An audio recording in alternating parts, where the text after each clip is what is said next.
você. Eu que andava cabisbaixo, sem saída, pensei até que a vida não compensava viver.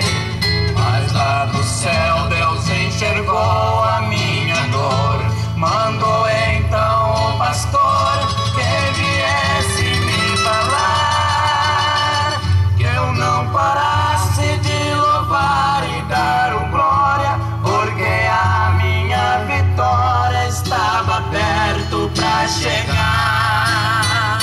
Então chamei meu parceiro de louvor, louvamos com muito amor esse hino para o Pai. Nesse instante a igreja estremeceu, porque o poder de Deus estava naquele lugar.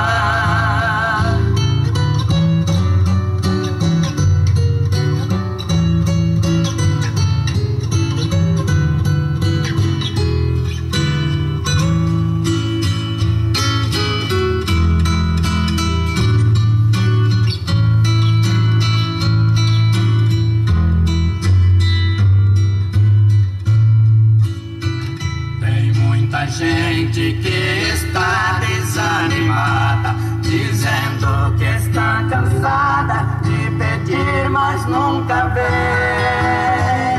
Jesus está falando com você agora. Espere na hora certa que Ele manda pra você.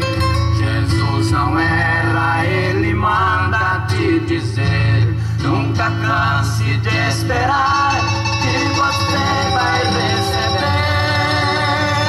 No tempo dele a sua bênção vai chegar. É Ele quem faz a hora, é somente confiar. Então chamei meu parceiro de louvor, louvamos com muito amor esse hino para o Pai. Neste instante a igreja estremeceu, porque o poder de Deus estava naquele lugar.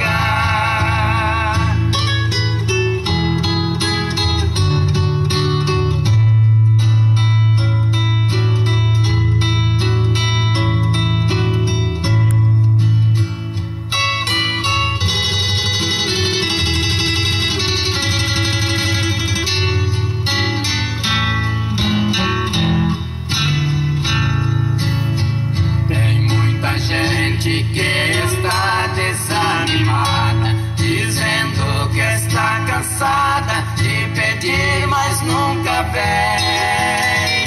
Jesus está falando com você agora. Espere na hora certa que Ele manda pra você.